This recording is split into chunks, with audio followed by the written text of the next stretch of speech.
مجھ پر تو جیسے قیامت ٹوٹی تھی۔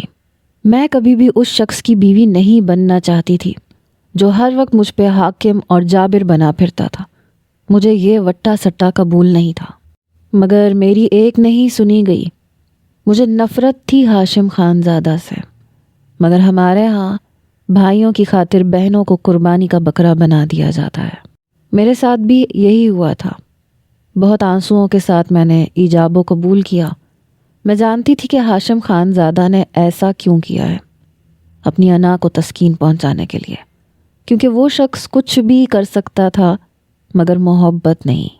میرا جی چاہا کہ کھڑکی سے کود کے اپنی جان لے لوں، مگر تبھی کمرے کا دروازہ کھلا اور میری بہن کا نکاح التمش شاہ سے اسی صورت میں ہو سکتا ہے جب وہ اپنی اکلوتی چھوٹی بہن کا نکاح مجھ سے کرے گا۔ ٹانگ پہ ٹانگ رکھے ہاشم خانزادہ نے بڑے متکبرانہ انداز سے یہ بات کہی تھی۔ میرا بھائی فوراً سے کھڑا ہو گیا، کہنے لگا یہ کیا بکواس ہے، میری بہن تم سے بہت چھوٹی ہے ہاشم۔ میرے بھائی نے التمش سے کہا۔ وہ استہزائیہ مسکرایا۔ میری یہی شرط ہے، آگے تمہاری مرضی ہے التمش۔ بھائی کہنے لگے کل ہم بارات لے کے آنے والے ہیں، آج تم یہ شرط رکھ رہے ہو؟ اگر تمہارا ایسا کوئی ارادہ تھا تو پہلے بات کرتے، اب ہم پوری برادری میں بتا چکے ہیں۔ کہنے لگا کہ تمہیں فرق نہیں پڑے گا کیونکہ لڑکے والوں کو فرق نہیں پڑتا۔ بات میری بہن کی ہے اور میں اپنی بہن کا رشتہ تمہیں اسی صورت میں دوں گا جب تم اپنی بہن کا نکاح مجھ سے کرو گے۔ ہاشم کے اندر تو گویا کوئی آگ لگی ہوئی تھی، چہرہ ابھی تک تمتماتا ہوا محسوس ہو رہا تھا۔ کل مہندی کے فنکشن پہ جس طرح سے میں نے اس کے منہ پہ تھپڑ مارا تھا، شاید وہ تبھی سوچ چکا تھا کہ وہ مجھے نہیں چھوڑے گا۔ التمش بھائی کہنے لگے تم پاگل ہو گئے ہو، میری بہن بہت چھوٹی ہے، تم سے آدھی عمر کی ہے۔ وہ کہنے لگا تو کیا ہوا، اتنی چھوٹی تو نہیں ہے کہ شادی کے لائق نہ ہو۔ التمش شاہ، یہ میرا آخری فیصلہ ہے۔ اگر تم چاہتے ہو کہ کل تمہاری بارات کا استقبال ہم بہت اچھے طریقے سے کریں تو اس سے پہلے تمہیں اپنی بہن کا نکاح مجھ سے کرنا ہوگا، ورنہ میں ابھی اسی وقت اپنی بہن کا رشتہ تم سے ختم کرتا ہوں۔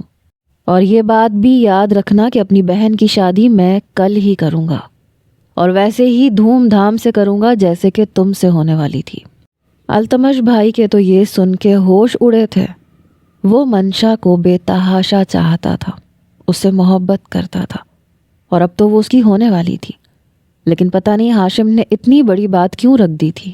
ایک طرف اس کی لاڈلی چھوٹی بہن کی بات تھی، دوسری طرف اس کی محبت۔ بہت برے طریقے سے ہاشم نے اسے پھنسا کے رکھ دیا تھا۔ اس کے والد کہنے لگے میں اپنی چھوٹی بیٹی کا نکاح ہرگز بھی ہاشم سے نہیں کروں گا۔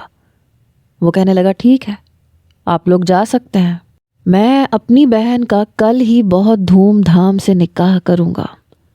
مگر التمش بھائی کہنے لگا بابا جان، آپ جانتے ہیں کہ اگر ایسا ہوا تو ہم خاندان میں کہیں بھی منہ دکھانے کے قابل نہیں رہیں گے۔ پوری برادری میں سب کو پتہ ہے کہ کل میری شادی ہے۔ وہ کہنے لگے کہ تمہاری شادی اور خاندان کی اونچی ناک کی خاطر میں اپنی معصوم بیٹی کبھی بھی اس کے حوالے نہیں کر سکتا۔ وہ کہنے لگا بابا سائیں، ہمیں اس کی بات ماننی پڑے گی، ہم زوبیہ کا نکاح کریں گے لیکن رخصتی نہیں کریں گے، بات کی بعد میں دیکھی جائے گی۔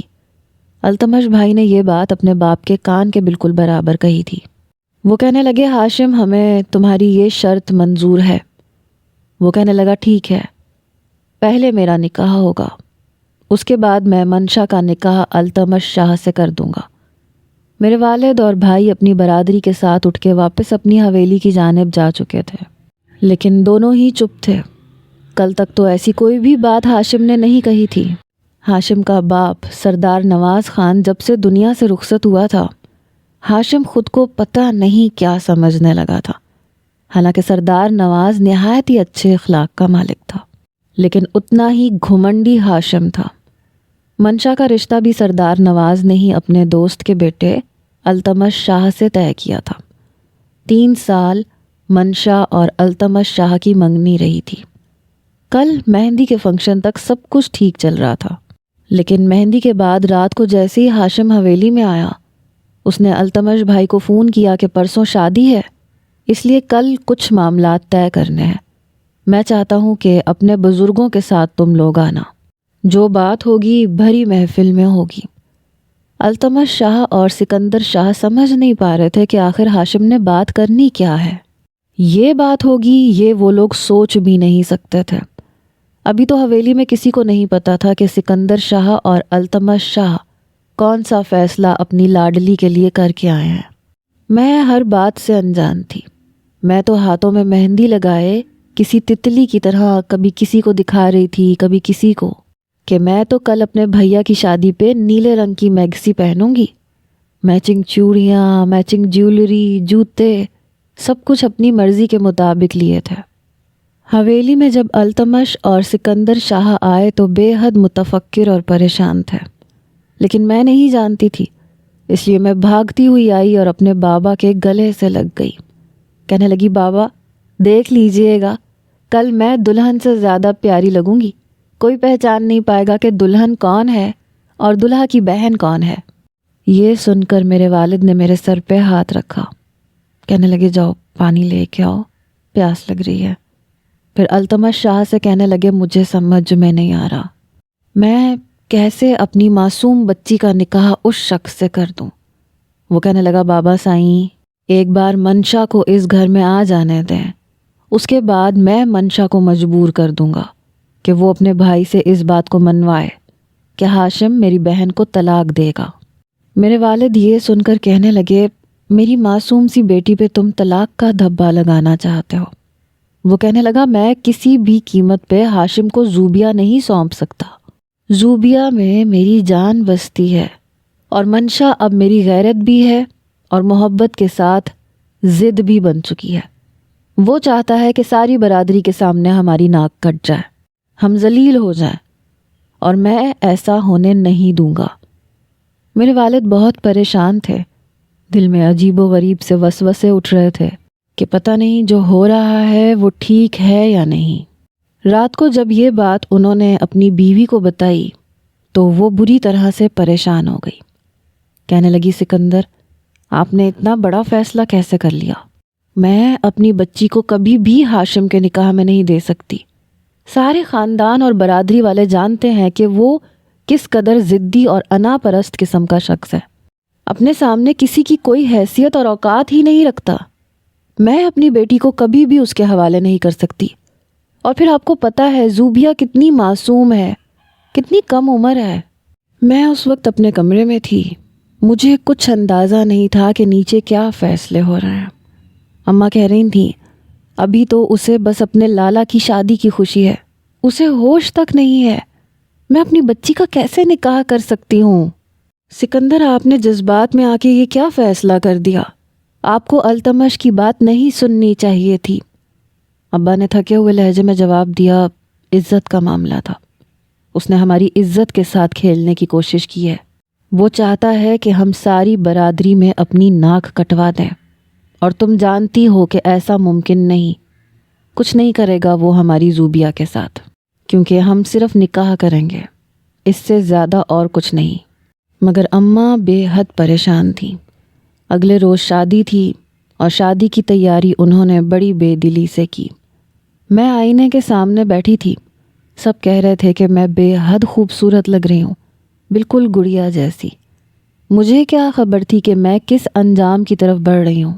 جیسے ہی بارات کے لیے جانے کی تیاری ہوئی، اماں کا دل مٹھی میں بند تھا۔ انہیں شروع سے ہی ہاشم پسند نہیں تھا۔ اگر وہ منشا کو اپنے گھر کی بہو بنانے والی تھیں تو بس اس لیے کہ منشا التمش کی پسند تھی، اور سردار فیروز نے خود یہ رشتہ طے کیا تھا۔ جب بارات لے کے ہم لوگ ہاشم کی حویلی پہنچے تو ہمارا استقبال بہت اچھے طریقے سے کیا گیا۔ سب کچھ ظاہری طور پہ خوشی کا سما لگ رہا تھا۔ جیسے ہی التمش نکاح کے لیے بیٹھا تو ہاشم بول اٹھا، پہلے میرا نکاح ہوگا، شرط کے مطابق۔ ابا نے اس بات میں سر ہلایا اور کہا کہ زوبیہ کو لے کر آؤ۔ میں بڑے آرام سے چلتی ہوئی آ کے اپنے باپ کے پاس بیٹھ گئی۔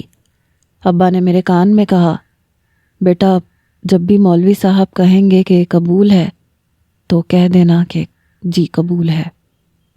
میں نے حیرانی سے کہا میں سمجھی نہیں بابا۔ وہ بولے بابا کی جان، جو بابا آپ سے کہہ رہے ہیں آپ وہی کرنا۔ لیکن جیسے ہی میرا نکاح شروع ہوا میری رنگت بدلنے لگی۔ میں 10ویں جماعت میں پڑھتی تھی، میں نکاح سے نا واقف ہرگز نہیں تھی۔ جب مولوی صاحب نے ہاشم کا نام لیا تو میری آنکھوں سے ٹپ ٹپ آنسو بہنے لگے اور ہاشم کے چہرے پر ایک متکبرانہ مسکراہٹ تھی، غرور اور گھمنڈ سے بھری ہوئی۔ میں نے خوف کے مارے اپنے باپ کا ہاتھ مضبوطی سے پکڑ لیا، کانپتی ہوئی آواز میں کہا، بابا مجھے اس شخص سے نکاح نہیں کرنا، یہ مجھے نہیں چھوڑے گا۔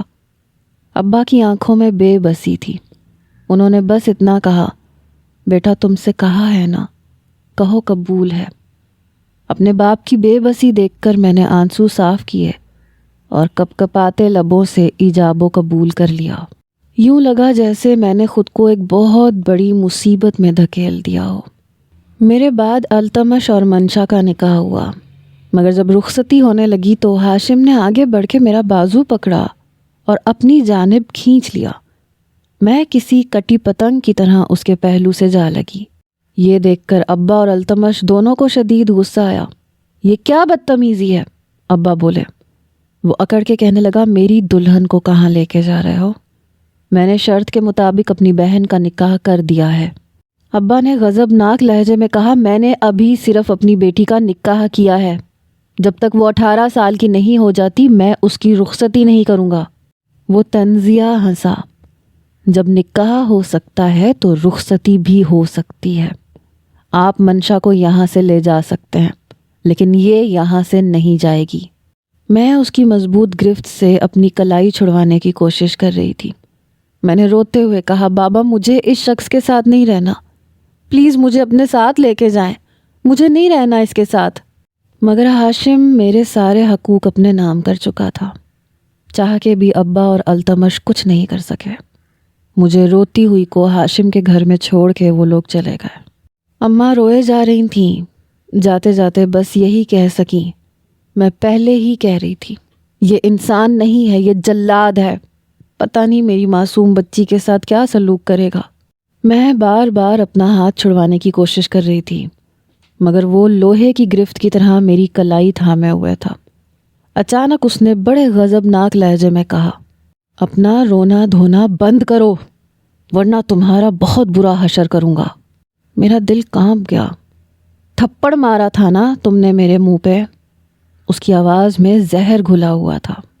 آج تمہیں اس تھپڑ کی گونج اس طرح سنائی دے گی کہ تم زندگی بھر بھول نہیں پاؤ گی۔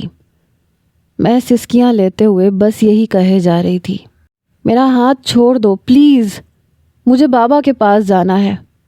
لیکن وہ مجھے گھسیٹتا ہوا اپنی حویلی کے اندر لے گیا۔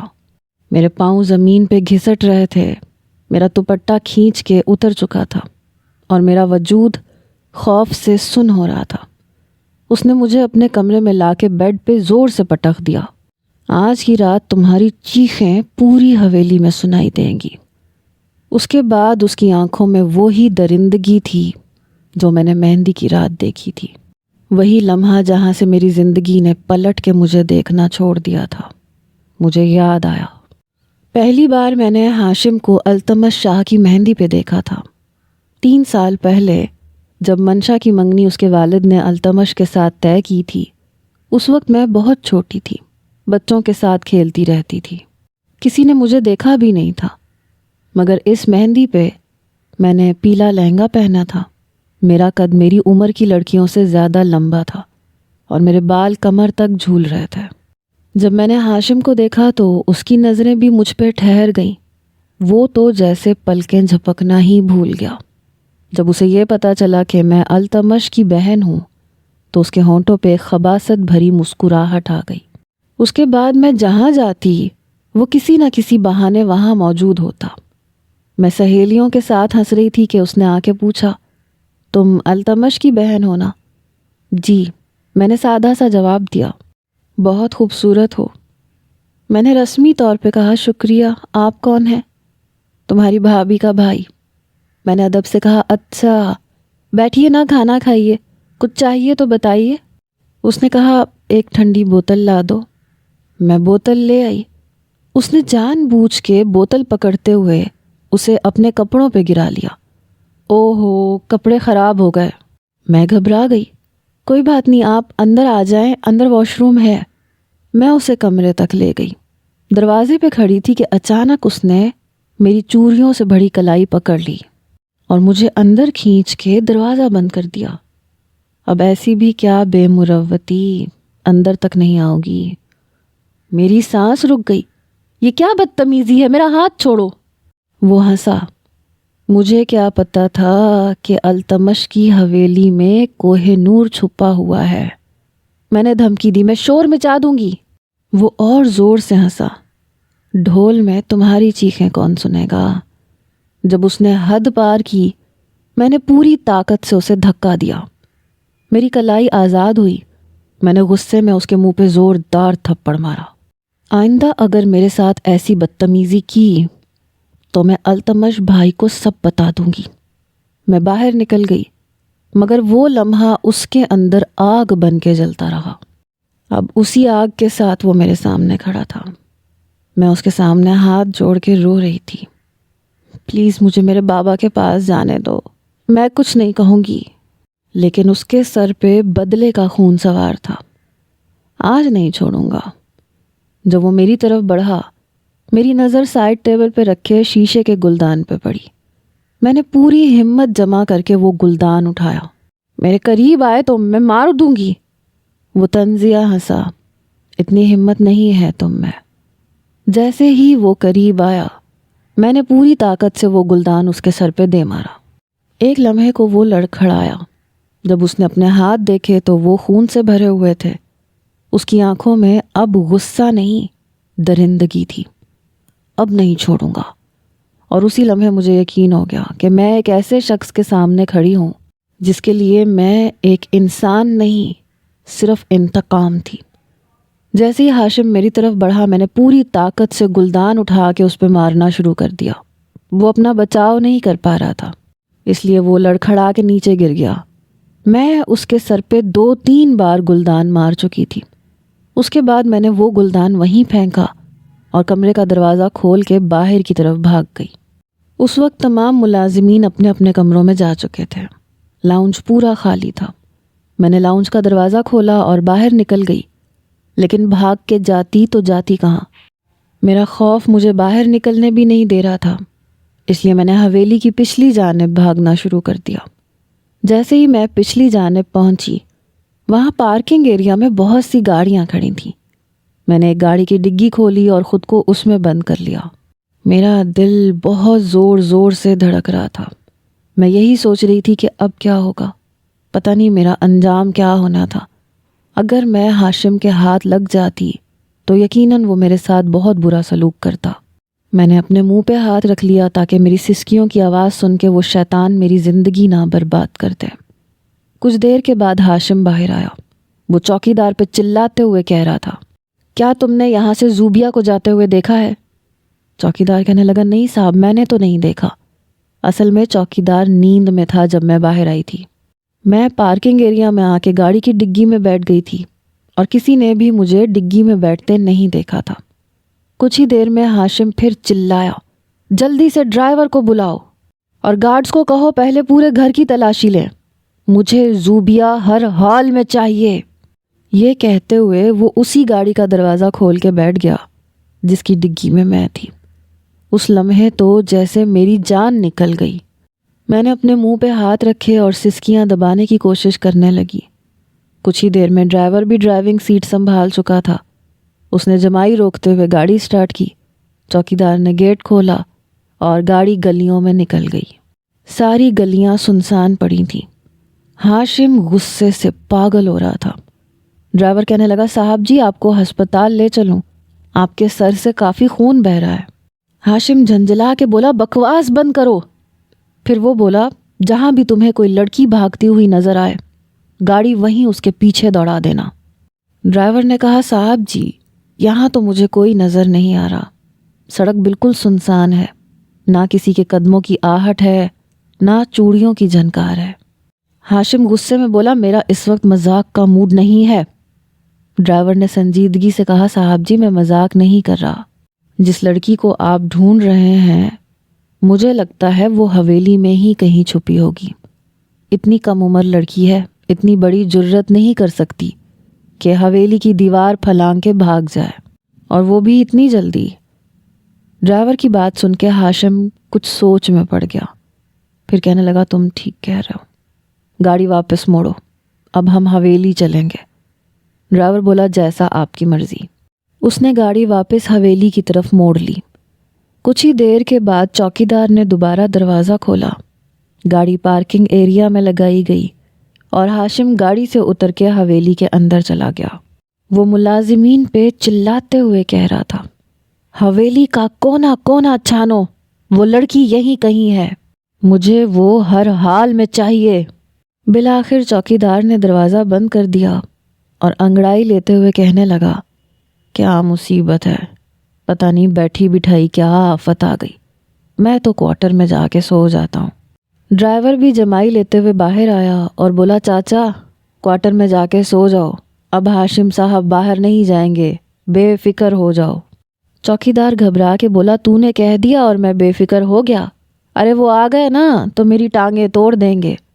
ڈرائیور نے تسلی دی، کوئی نہیں آئے گا، جا کے سو جاؤ چاچا، مجھے ویسے بھی نیند نہیں آ رہی، میں تمہارے حصے کی چوکیداری کر لیتا ہوں۔ چوکیدار اس کے پاس آیا، سچ کہہ رہے ہو، کہیں مجھے دھوکہ تو نہیں دے رہے؟ ڈرائیور بولا چاچا تیری قسم، میں جھوٹ نہیں بول رہا، جا کے سو جا۔ چوکیدار کوارٹر میں جا کے سو گیا۔ ڈرائیور نے ایک نظر پورے پارکنگ ایریا پہ ڈالی۔ اس وقت سب ملازمین حویلی کے اندر پوری حویلی کی تلاشی لے رہے تھے۔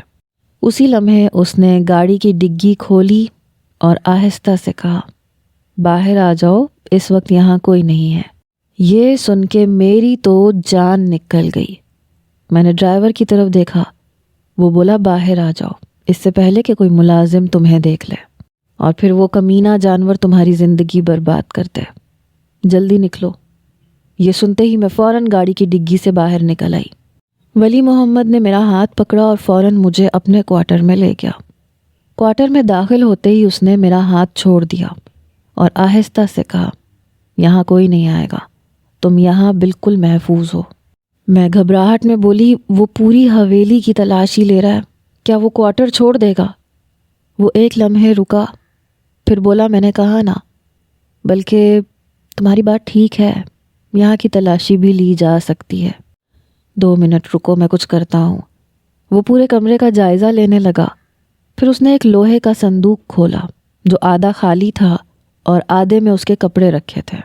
یہاں بیٹھو، میں دروازہ بند کر کے باہر جا رہا ہوں، اگر میں دروازے پہ دستک دوں تو سمجھ جانا کہ میرے ساتھ وہ خبیث کا بچہ موجود ہے اور میرے کوارٹر کی تلاشی لینے آیا ہے، تو تم اس ٹرنک کے اندر لیٹ کے اسے بند کر لینا، جب وہ تلاشی لے کے چلا جائے گا تو میں ٹرنک کھول دوں گا، ٹھیک ہے؟ اور اگر میں بغیر دستک دیے اندر آ جاؤں تو سمجھ لینا کہ میں اکیلا ہوں، پھر ٹرنک میں چھپنے کی ضرورت نہیں ہے۔ میں نے کانپتے ہوئے سر ہلا دیا۔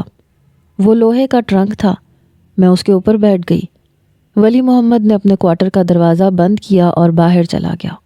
وہ جا کے چوکیدار کی کرسی پہ بیٹھ گیا۔ کچھ ہی دیر میں پوری حویلی کی تلاشی لے لی گئی، مگر میں کہیں نظر نہیں آئی۔ ہاشم کا غصے سے برا حال تھا، وہ خود بھی ایک ایک کمرہ دیکھ چکا تھا۔ پھر باہر آ کے کہنے لگا، وہ حویلی میں کہیں نہیں ہے۔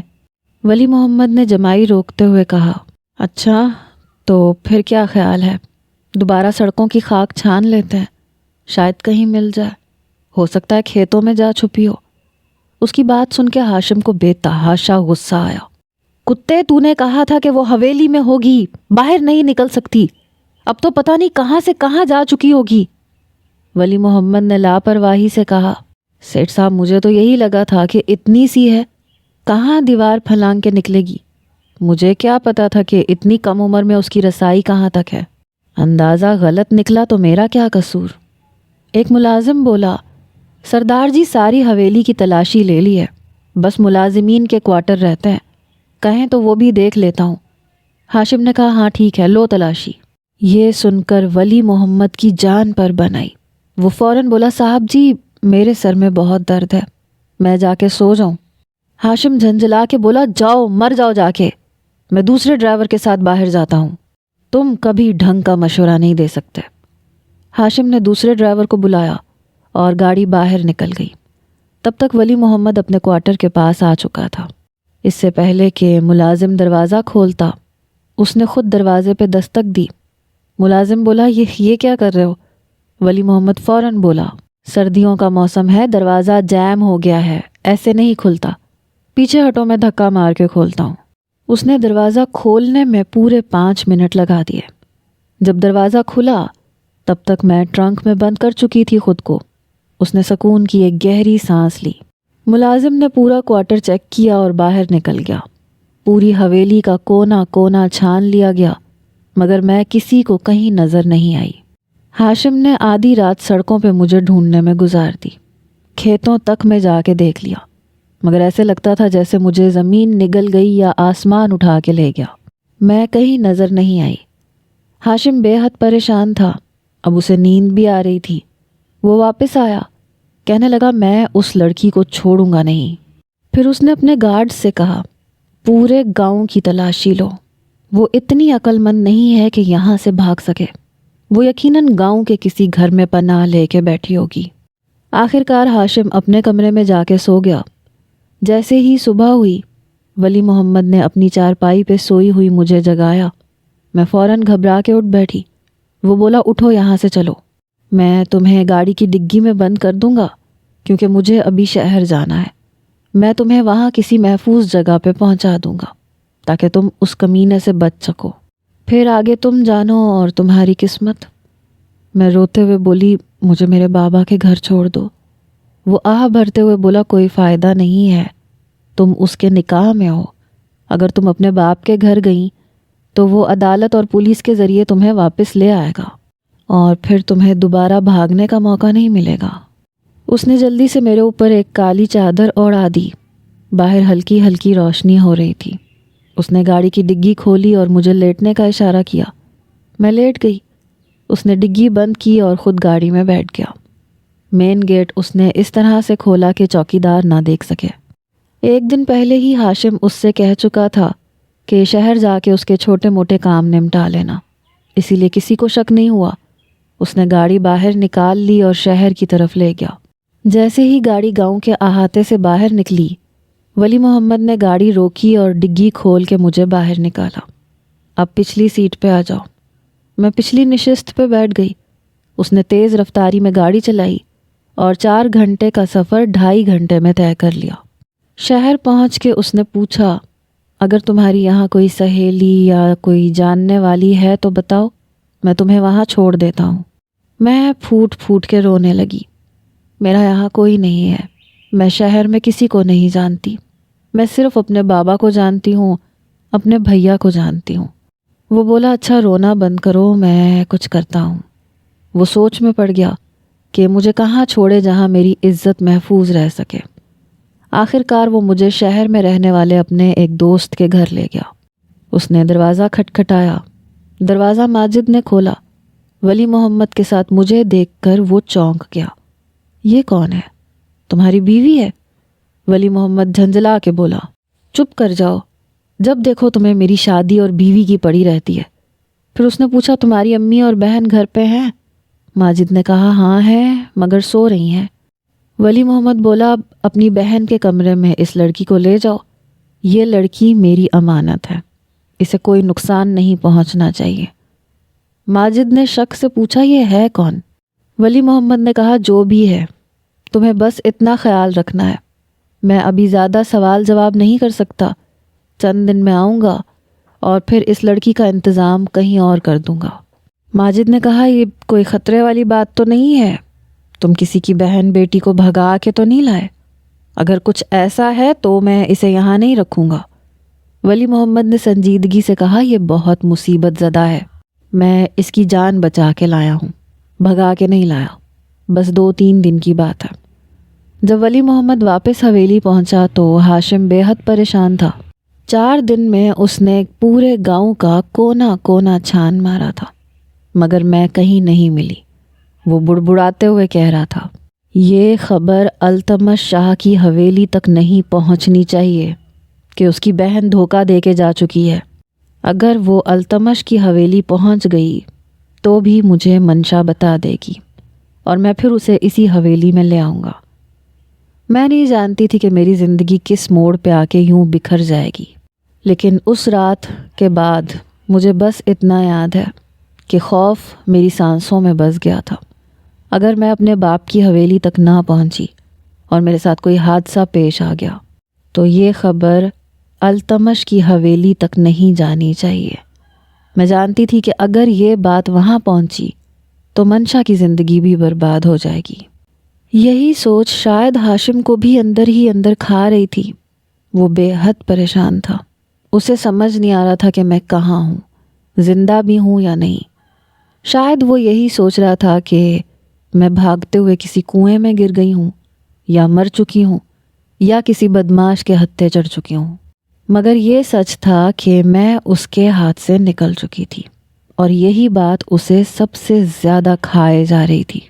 میں یہ بات بعد میں جان سکی کہ اس وقت ہاشم کی سب سے بڑی فکر یہ تھی کہ حویلی تک یہ خبر نہ پہنچے، ورنہ اس کی بہن کی عزت خاک میں مل جاتی۔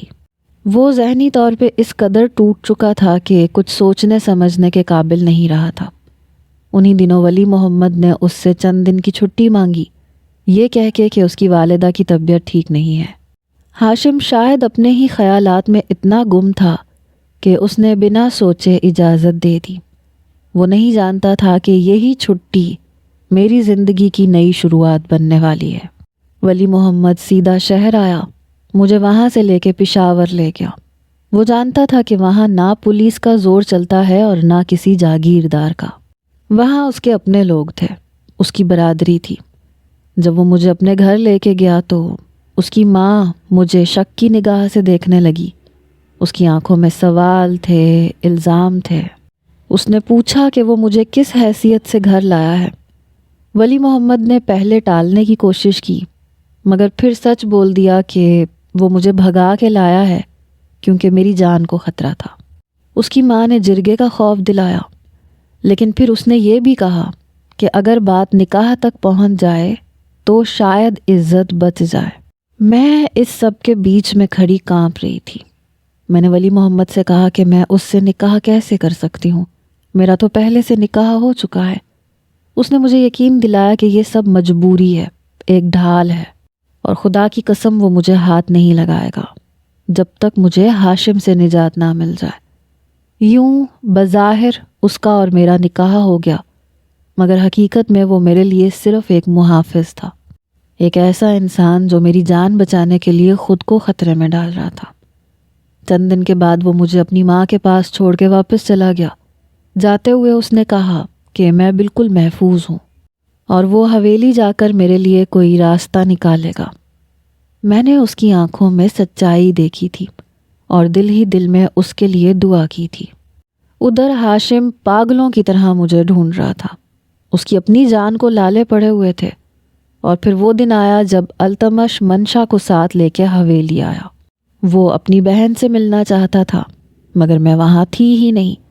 ہاشم نے جھوٹ پہ جھوٹ بولا، مجھ پر کردار کے الزام لگائے، کہا کہ میں کسی عاشق کے ساتھ بھاگ گئی ہوں۔ یہ سن کے التمش کا ضبط ٹوٹ گیا۔ اس نے ہاشم کا گریبان پکڑ لیا، چیخ چیخ کر میری خبر مانگنے لگا۔ بات ہاتھا پائی تک جا پہنچی۔ منشا رو رہی تھی، ہاتھ جوڑ رہی تھی، مگر کوئی سننے والا نہ تھا۔ منشا جانتی تھی کہ اس کا بھائی اچھے کردار کا مالک نہیں ہے، مگر پھر بھی وہ سچ جاننا چاہتی تھی۔ جب ہاشم کوئی جواب نہ دے سکا تو التمش نے پولیس بلوا لی۔ ہاشم پہ میرے قتل کا الزام لگا۔ شاید قدرت نے ان سب مظلوم دعاؤں کو سن لیا تھا جو اس کی وجہ سے برباد ہوئی تھی۔ 1 مہینے بعد اسے پھانسی ہو گئی۔ جب اس کی موت کو 3 مہینے گزر گئے اور میری عدت ختم ہو گئی تو میں نے ولی محمد سے نکاح کر لیا۔ میں واپس اپنی پرانی حویلی نہیں جانا چاہتی تھی، کیونکہ اگر یہ راز کھل جاتا کہ میں زندہ ہوں تو پھر سب کچھ الٹ پلٹ ہو جاتا۔ میں ولی محمد کے ساتھ ہی رہ گئی، کیونکہ اگر وہ نہ ہوتا تو شاید میں واقعی اس درندے کے ہاتھ لگ چکی ہوتی۔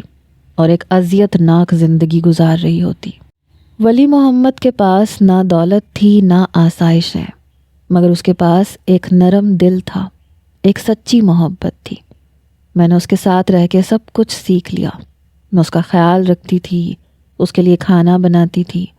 وہ اکثر حیرت سے کہتا تھا کہ میں اس کے چھوٹے سے گھر میں اتنی خوش کیسے رہ لیتی ہوں، جہاں نہ اے سی ہے نہ سہولت ہے۔ میں مسکرا کے بس یہی کہتی کہ تمہاری محبت کافی ہے۔ میں نے سیکھ لیا تھا کہ عورت کو دولت نہیں، عزت اور محبت چاہیے۔